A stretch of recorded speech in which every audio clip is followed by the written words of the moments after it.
Salam, kita bertemu kembali dalam podcast Bukti Buka Hati. Saya Pendeta Lim Supianto. Kali ini kita akan membahas satu topik yang begitu dekat dengan kehidupan kita sebagai anak Tuhan, yaitu kehidupan pernikahan. Kita akan membahas topik ini dari satu sudut pandang, yaitu sudut pandang kekristenan. Dan tamu kita kali ini adalah seorang hamba Tuhan muda, yaitu penginjil Christian Theodore. Halo Christian. Halo Pak Lim, senang sekali bisa diundang ke podcast ini pada kesempatan hari ini.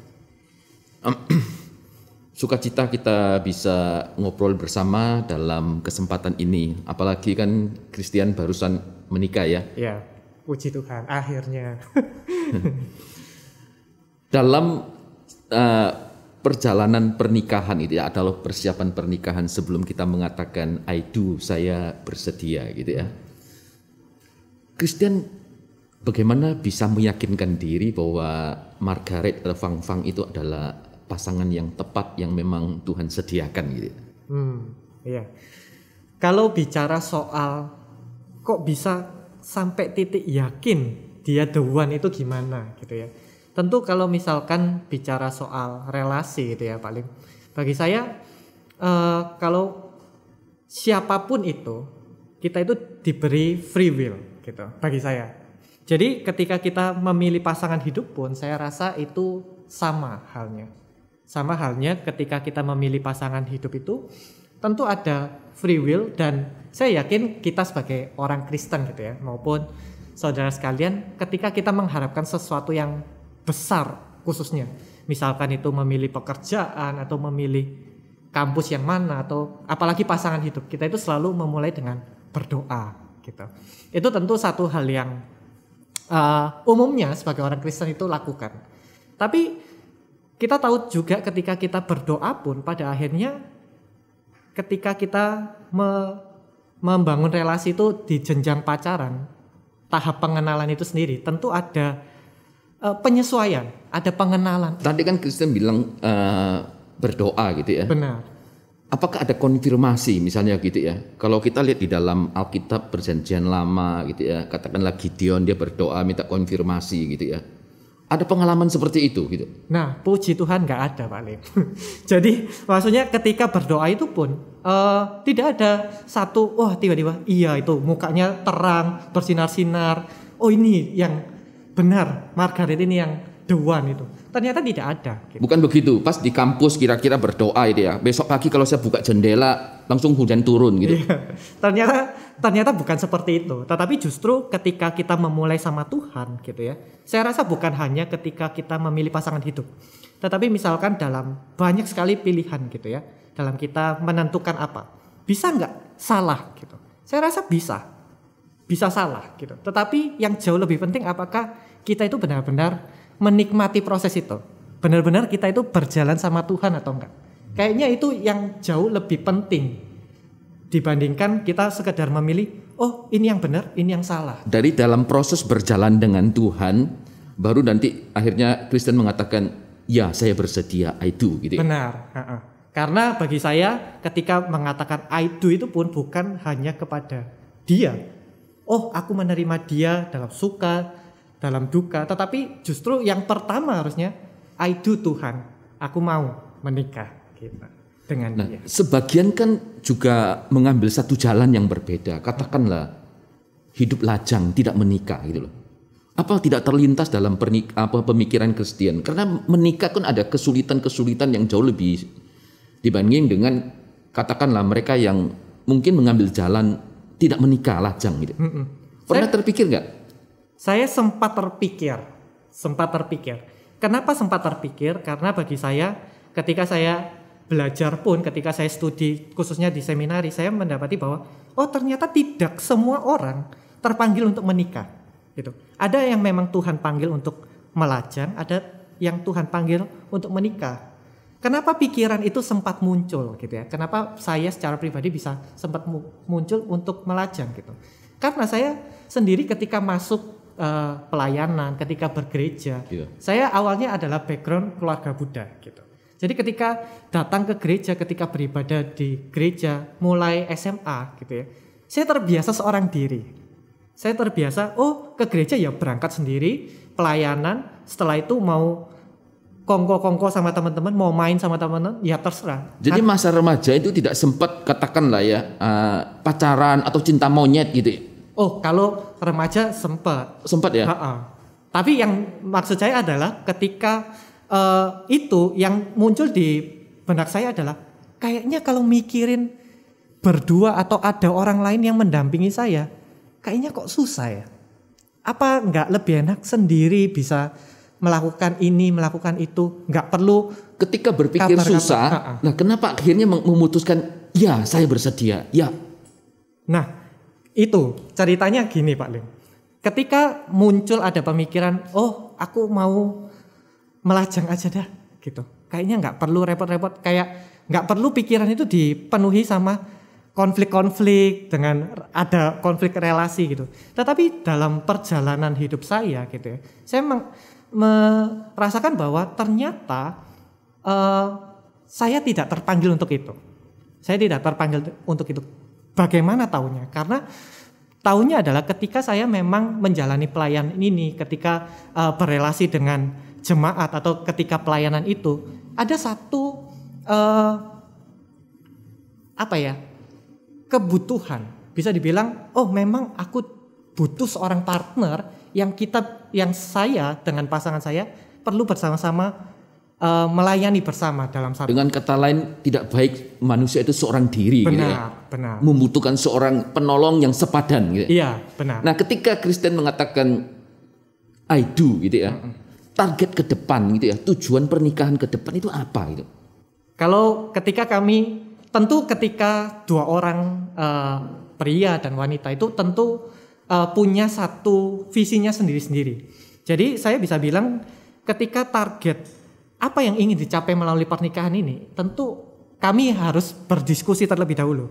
Bukan berarti aku punya target, dia punya target, kebetulan sama nih. Ternyata bukan seperti itu, tetapi dia punya panggilan apa, saya punya panggilan apa, lalu apa yang Tuhan ingin kerjakan ketika kami berdua ini menikah gitu. Nah, secara konkret Kristen BP bisa sharekan nggak? Targetnya itu apa, tujuannya itu apa gitu? Boleh. Ketika kami menikah, kami memang punya satu kerinduan sebagai sepasang suami istri melayani khususnya di kaum muda gitu. Dia yang cukup kompeten di bidang digital, di bidang desain, sedangkan saya lebih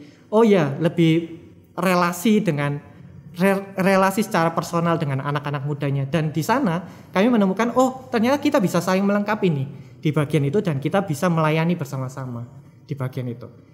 Ya, tentunya ini satu hal yang sangat indah gitu ya ketika bisa diskusi bersama lalu menyusun tujuan target ke depan gitu ya. Nah, ini kan satu dinamika pernikahan yang dijalani di awal-awal gitu ya.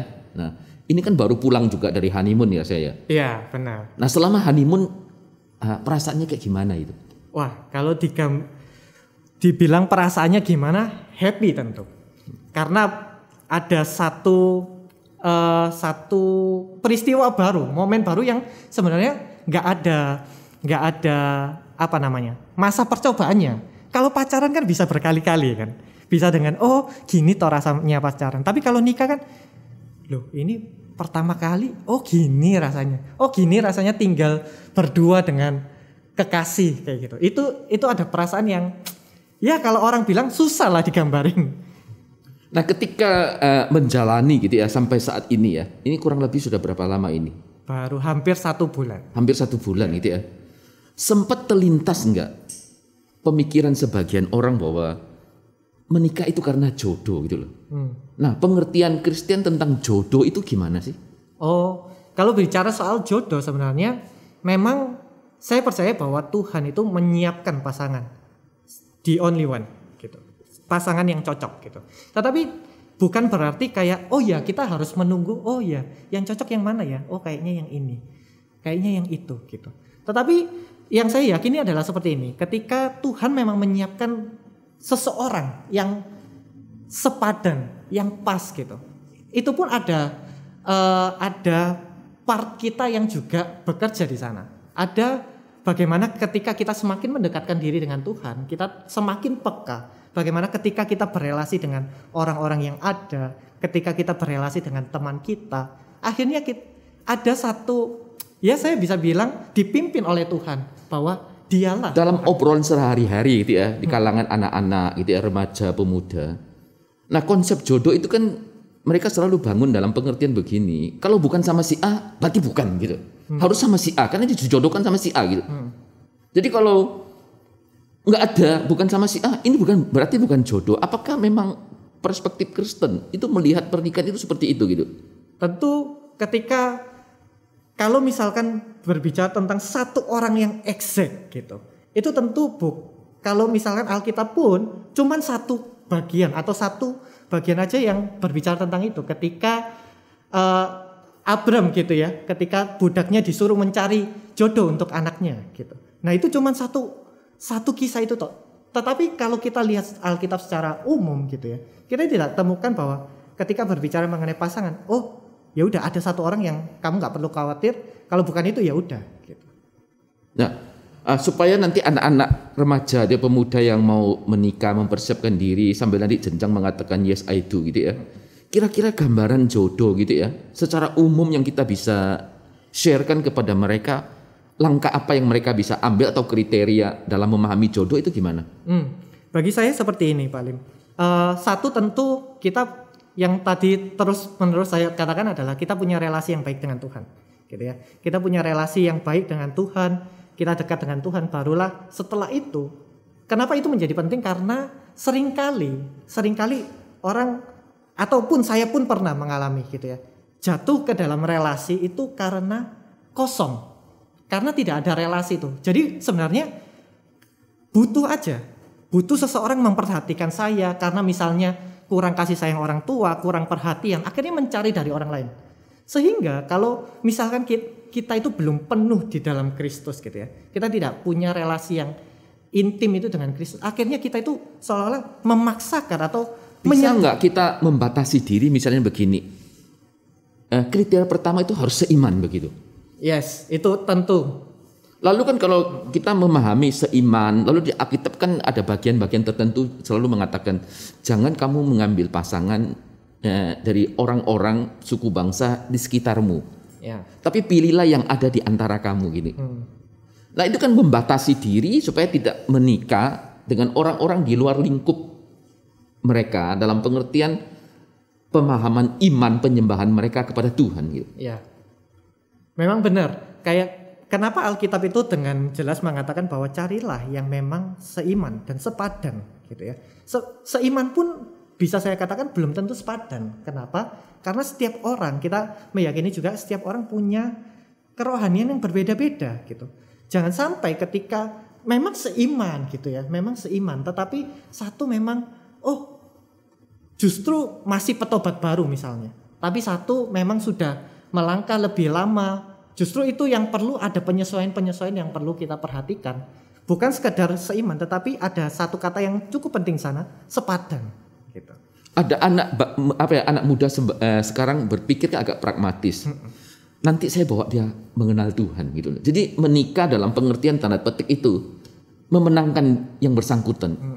Nah, pemahaman Wiwe dengan kasus begini gimana gitu? Menurut saya seperti ini. Ketika banyak sekali memang orang yang beranggapan bahwa kita bisa memenangkan jiwa kok lewat relasi gitu ya, lewat entah itu pacaran atau secara khusus menikah gitu. Tetapi bagi saya seperti ini, apakah memang satu-satunya cara untuk menginjili orang itu lewat relasi itu sendiri? Bagaimanapun juga bagi saya pernikahan itu adalah sesuatu yang prestisius, satu yang istimewa, satu yang spesial gitu. Apakah kita memang mau pakai momen yang sangat berharga buat setiap kita itu sebagai satu coba-coba kayak ya udah kita pakai aja untuk sarana penginjilan. Sedangkan masih banyak cara lain gitu. Kenapa saya bisa bilang itu sebagai coba-coba? Kalau misalkan kita mengaitkan pernikahan dengan penginjilan, karena bisa jadi kalau memang orang itu menolak Kristus gimana? Apakah engkau atau orang tersebut bersedia untuk merelakan pernikahannya hanya karena mau menginjili orang pasangannya itu. Nah, ketika melangkah menikah gitu ya, dalam arti kata mempersiapkan diri, ada ketakutan nggak gitu?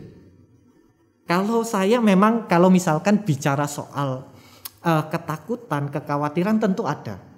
Kekhawatirannya tentu yang ketika mulai memikirkan menikah itu tentu satu ada dak dik duk.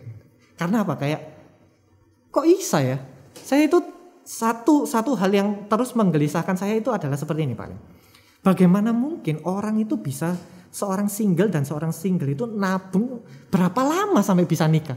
Kalau pikir-pikir kayak mau beli rumah, mau beli ini, menyiapkan, menata itu kayaknya kok nggak mungkin ya. Lalu ketakutan yang paling utama itu apa ketika mempersiapkan diri? Ketakutannya tentu ini bisa nggak ya? Saya mampu nggak ya? Atau ketika semakin mendekat, benar nggak ya Tuhan? Benar nggak ya Tuhan? Gitu. Selalu ada satu kekhawatiran apakah ini tindakan yang gegabah atau ini tindakan yang benar atau tindakan yang salah. Itu saya rasa pasti dialami oleh setiap orang. Terlepas dari pasti ada excitement. Oh iya, aku mau menikah. Ini sudah waktunya, sudah prosesnya sudah sejauh ini. Ketakutan di sini ya, kalau saya tidak salah tangkap, itu kan lebih banyak berkaitan dengan ketersediaan secara materi, katakanlah gitu ya. Pernah nggak terlintas ketakutan ini justru bukan soal begini, tapi nanti gagal gimana?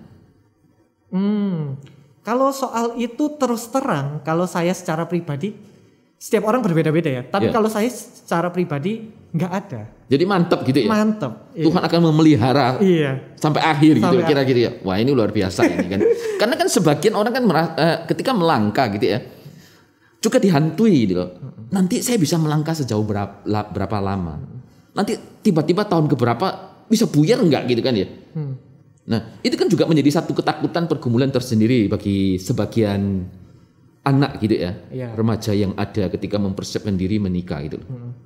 Kalau saya memang pernah nggak mikir itu atau dengar tentang itu? Pernah.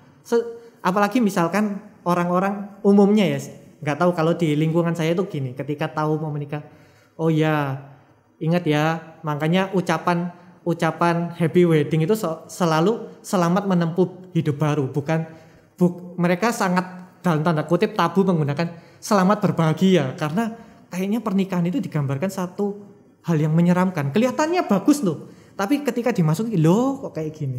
Nah, memang ucapan itu terus terdengar gitu. Tapi entah kenapa ya puji Tuhan tidak ada satu kekhawatiran itu karena mungkin. Ketika saya memulainya pun sudah dengan oh ya kalau Tuhan yang pimpin, kalau Tuhan memang berkehendak jadilah seperti itu. Kalau memang enggak, jangan izinkan sampai ke tahap. Nah ini kan hampir 1 bulan menikah itu ya. Benar. Ada perbedaan nggak yang signifikan pada waktu masih pacaran gitu ya, berkenalan gitu ya, sebelum mengatakan I do gitu ya. Nah setelah mengatakan I do perbedaannya itu apa gitu? Perbedaannya, kalau perbedaan tidak ada sesuatu hal yang berbeda jauh gitu ya. Maksudnya tidak ada, oh kalau pacaran seperti ini terus pas pernikahan ada perbedaan seperti ini. Kayaknya nggak ada karena memang bagi saya dalam masa pacaran pun itu ada masa pengenalan. Mungkin yang sangat berbeda adalah oh ternyata sekarang bisa tinggal bersama gitu. Yang nggak pernah tahu rasanya seperti apa gitu. Ada orang lain yang tidur di sebelah ranjang gitu. Itu rasanya beda lah. Kaget begitu bangun loh, kok ada orang di samping saya begitu. Kagetnya, kalau kaget itu kayaknya negatif gitu ya. Kaget, seneng lah. Kaget, seneng, bukan kaget gitu ya. Bukan kaget loh kok ini gitu. Oh bukan, maksudnya kaget loh, kok ada orang di samping saya gitu. Oh enggak. Kalau enggak itu ya? enggak. Berarti puji Tuhan gitu ya. Justru merasa seneng gitu ya. Nah setelah jalani hampir 1 bulan gitu ya. Nah WW kan banyak terlibat dalam pelayanan di remaja, pemuda ya, youth sama teen gitu ya. Sebagian kan juga mereka juga bergumul soal pasangan hidup, jodoh gitu ya, katakanlah ya, mau menikah gitu ya. Nasihat apa yang kira-kira WW bisa berikan kepada mereka gitu? Bagi saya satu hal yang penting itu, kita harus penuh dulu dalam Kristus. Ketika kita mencari itu karena kita kosong, maka kita akan abusive dengan relasi itu sendiri. Yang kedua memang carilah yang seiman gitu. Seiman dalam arti yang tadi saya katakan adalah sepadan gitu. Mudah nggak cari itu? Tidak mudah karena butuh masa pengenalan, akan ada cekcok. Cekcok bukan berarti itu tidak langsung tidak, oh bukan ini gitu. Tetapi ada penyesuaian yang ingin dicapai bersama-sama gitu. Kalau saya dulu digambarkan seperti ketika kita jalan bersama-sama itu gandengan tangan seperti orang Roma gitu. Gandengannya itu memegang tangan yang bagian dalam itu. Sehingga ketika sama-sama berjalan bersama-sama gitu. Itu yang saya rasa cukup penting ketika mereka mulai berpikiran untuk menjalin relasi. Dan tujuannya kemana? Tujuan, berbicara tentang tujuan, saya rasa itu juga sangat penting. Tujuan visinya mau kemana? Apakah memang kamu mau ya cuman kepo, cuman rasanya pacaran seperti apa sih? Atau memang engkau serius memikirkan mau melanjutkan relasi tersebut ke jenjang pernikahan? Nah, sebelum menikah gitu ya, ini sebenarnya pacar yang keberapa ini? Ini pacar yang keempat. Wah, berarti hebat juga ya kamu ya. Nah, kan begini, kadang-kadang kan orang terlalu sering pacaran ya gitu ya. Yeah. Pacaran lu tiba-tiba ya putus, lalu cari lagi yang lain. Kan ada sedikit pandangan atau perspektif orang terhadap orang yang bersangkutan ini. Wah, ini playboy ini. Nah, gimana cara menghilangkan image yang buruk ini gitu ya? Karena kan, kok ganti lagi gitu. Benar. Saya pun secara pribadi, orang-orang ada pandangan itu enggak? Tentu ada.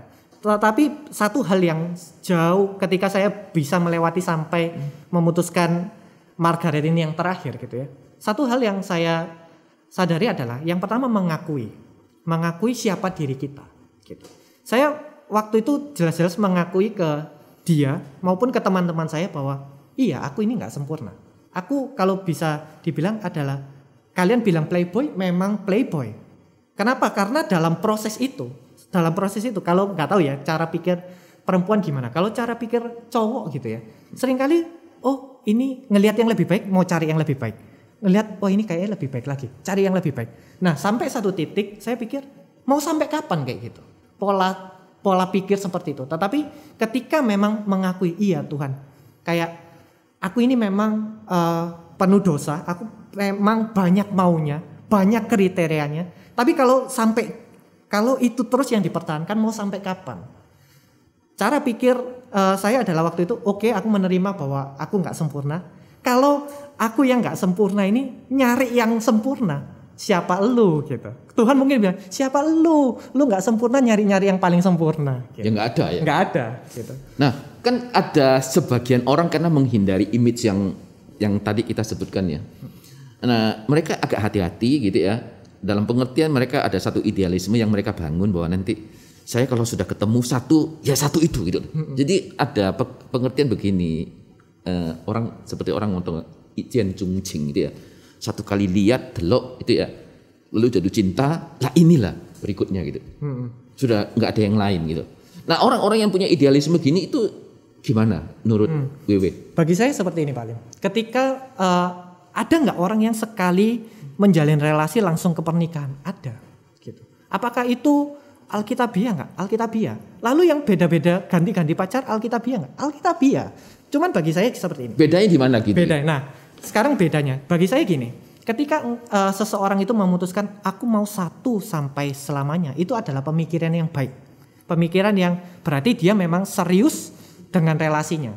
Cuman nasihat saya adalah hati-hatilah dengan pemikiran seperti itu. Jangan-jangan pride yang coba dijaga. Seolah-olah kalau aku gagal, wah aku runtuh nih. Kayak pandanganku terhadap Tuhan, oh Tuhan ngacauno relasiku. Atau oh nanti orang ngomong apa, sudah pacaran, sudah 8 tahun terus gagal gitu. Jadi sebenarnya yang coba dipertahankan adalah pride-nya daripada relasi kasih yang ada di dalamnya. Tetapi bukan berarti orang-orang yang gonta-ganti pacar itu berarti bermain-main dengan relasi itu.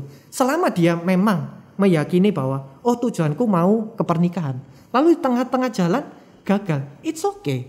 Makanya yang tadi saya bilang adalah selama kita menjalaninya bersama dengan Tuhan itu jauh lebih penting dibandingkan kita abusive dengan perasaan kita, abusive dengan relasi itu.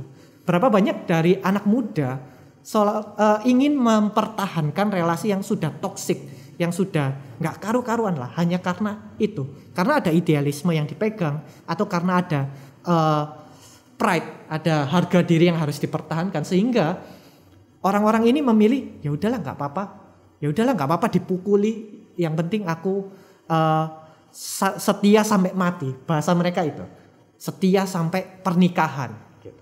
Padahal memang pacaran kita yakini bahwa ini adalah masa pengenalan yang memang kalau memang tidak ada memang hal fundamental yang memang tidak cocok, ya sudah, it's okay. Yang penting begini, apa nggak begitu ya? Kalaupun misalnya dalam pacaran atau persahabatan, pertemanan sampai satu saat ternyata kok tidak ada kesesuaian, lalu kita break gitu ya, berhenti gitu ya.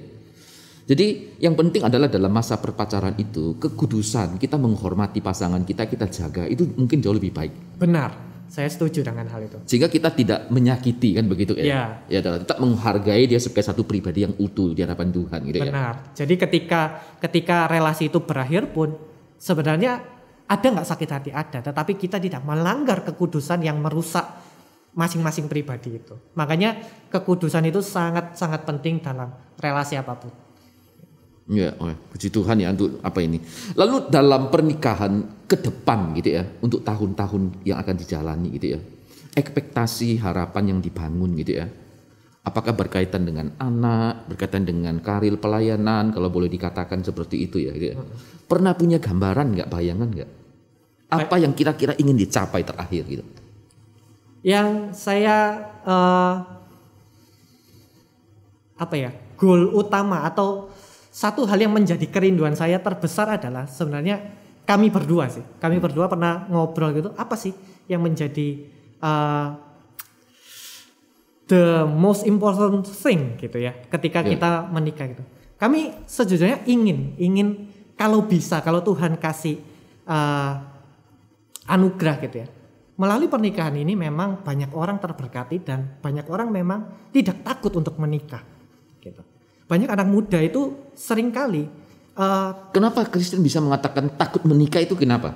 Karena dalam perjalanan ketika saya pelayanan, baik itu pelayanan weekend atau pelayanan di beberapa tempat, ada beberapa, tidak semua, ada beberapa anak muda, beberapa golongan yang mereka memilih untuk tidak menikah karena takut itu, karena melihat sekarang kayaknya nikah cerai adalah sesuatu yang umum di kalangan, bukan hanya kalangan umum, tetapi orang Kristen pun kayaknya banyak sekali yang nikah cerai. Bagi mereka buat apa kalau memang seperti itu? Mendingan TTM aja, mendingan HTS aja. TTM itu teman tapi mesra, HTS itu hubungan tanpa status gitu. Jadi mereka kan itu lebih free. Ngapain aku harus repot-repot menikah, punya tanggung jawab gitu.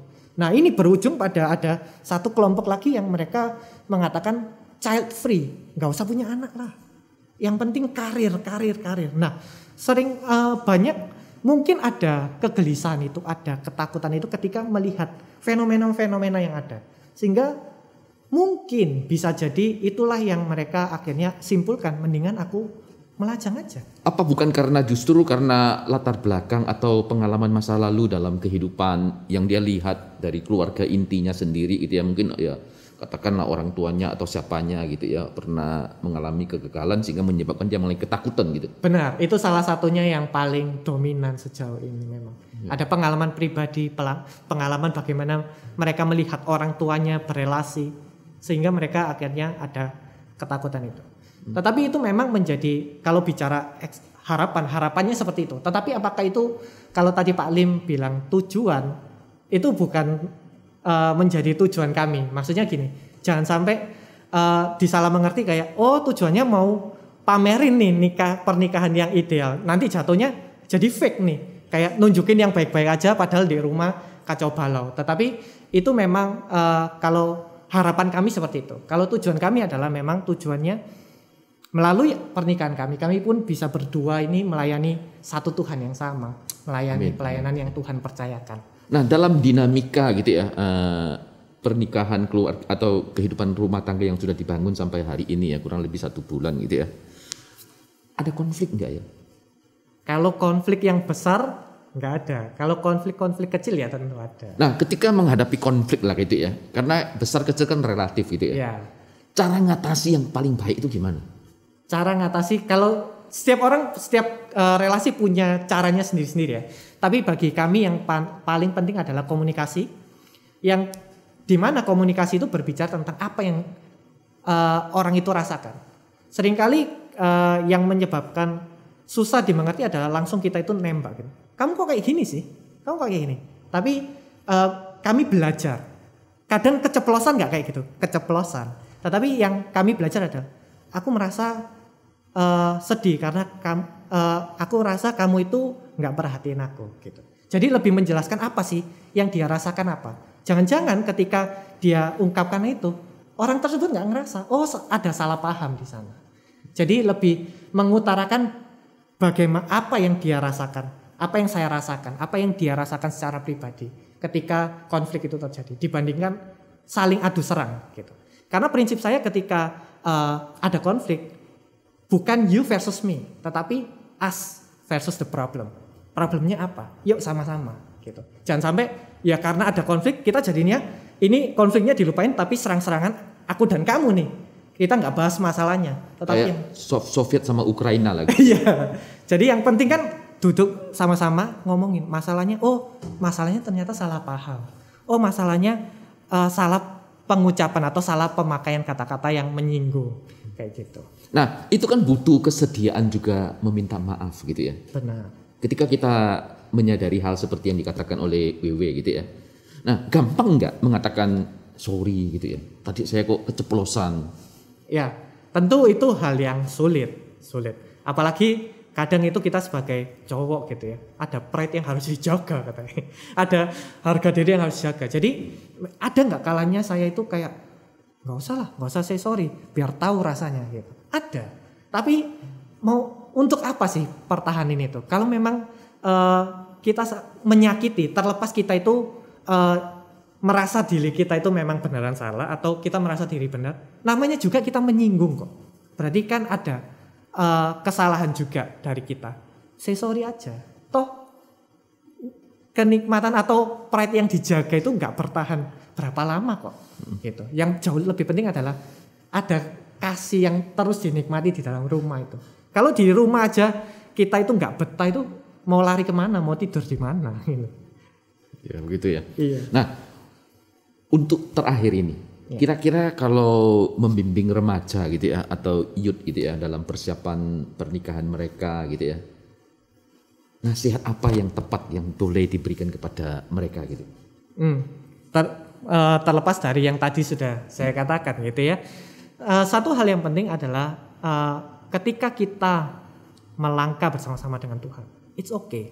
Jangan sampai kita itu hanya terpatok pada Tuhan kasih tanda gitu kan. Seringkali kita memang apalagi untuk keputusan yang besar gitu, keputusan yang menikah kayaknya kalau sudah kecemplung nggak bisa mentas, kalau sudah masuk nggak bisa keluar gitu, seolah-olah kayak oh pilihannya cuman benar, kalau nggak ya salah gitu. Tetapi yang jauh lebih penting adalah kita mau nggak kita itu cari Tuhan dulu, jalan sama Tuhan dulu, gimana mengenal isi hati Tuhan, dan biarkan Tuhan itu yang pimpin. Pimpin melalui apa? Melalui komunitas kita, melalui firman Tuhan, melalui orang-orang sekitar kita, melalui orang tua kita bahkan. Kadang anak-anak muda itu seringkali, oh ya pilihanku yang paling tepat. Aku sudah cukup dewasa, aku memutuskan. Tetapi jangan lupa komunitas itu menjadi orang-orang yang memang dipakai Tuhan untuk mengingatkan kita nih, menjaga kita. Dan di sana barulah kita melangkah. Kalaupun salah, kalaupun kita tidak sampai di titik itu, kita gagal di tengah jalan, it's okay. Ada Tuhan yang tetap menopang kok di sana. Jatuh tapi tidak tergeletak lah, kira-kira begitu ya. Iya. Nah, saya masih ingat waktu saya menyiapkan diri gitu ya, tahun terakhir setelah mau selesai di seminari lalu ingin menikah gitu ya. Satu dosen tuh ngomong begini sama saya gitu. Saya sampai sekarang saya masih ingat. Dia bilang, Supianto, pernah nggak kamu berpikir bahwa pernikahan itu adalah satu proses pengudusan yang harus Tuhan izinkan kamu jalani ke depan gitu. Nah, waktu saya ngomongin begitu, sebelumnya saya tidak pernah berpikir soal hal seperti itu gitu lah. Jadi Itu setelah di ngomong gitu ya, saya terus berpikir gitu. Bahwa di dalam menjalani relasi, baik waktu pacaran maupun nanti di dalam kehidupan pernikahan, itu adalah satu bagian proses pengudusan, sanktifikasi yang Allah izinkan kita jalani gitu. Antara dua pribadi, pasangan suami istri, nanti ada anak gitu ya. Ya. Nah, semoga ini juga menjadi bagian perjalanan spiritualitas Kristen WW gitu ya, ke depan gitu ya. Saling menguduskan satu dengan yang lain gitu ya. Benar. Amin ya. Nah, terima kasih gue untuk kesediaannya kita bisa berbincang-bincang. Ya. Kita berdoa ya. Boleh. Oke. Bapak, terima kasih untuk kesempatan yang indah kami boleh berbincang dengan rekan kami penginjil Christian Theodore ya Tuhan. Bersyukur untuk pernikahan yang dijalani. Tuhan telah sertai, Tuhan pimpin, hamba berdoa bagi Margaret dalam tangan kasih daripada Allah. Tuhan terus pimpin akan kehidupan keluarga muda ini ya Tuhan. Di dalam pelayanan, di tengah-tengah anak remaja maupun pemuda di Gloria Kota Satelit ini. Sungguh melalui kehidupan kedua anakmu ini ya Tuhan. Secara khusus penginjil Kristen ini menjadi berkat bagi youth maupun teen yang dia layani bersama. Terima kasih Tuhan pimpin, Tuhan sebagai gembala yang baik menuntun seluruh perjalanan hidup ke depan daripada rumah tangga yang dibina oleh rekan kami penginjil Kristen ini. Terpujilah Engkau ya Tuhan, dalam nama Yesus. Amin.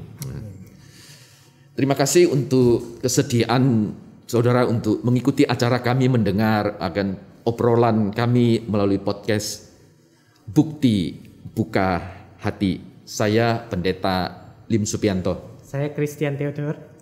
Jangan lupa like, share gitu ya, subscribe dan tekan lonceng notifikasi. Sampai jumpa di episode berikutnya. Podcast Bukti Buka Hati. Ingat selalu, jagalah hatimu dengan segala kewaspadaan, karena dari situlah terpancar kehidupan.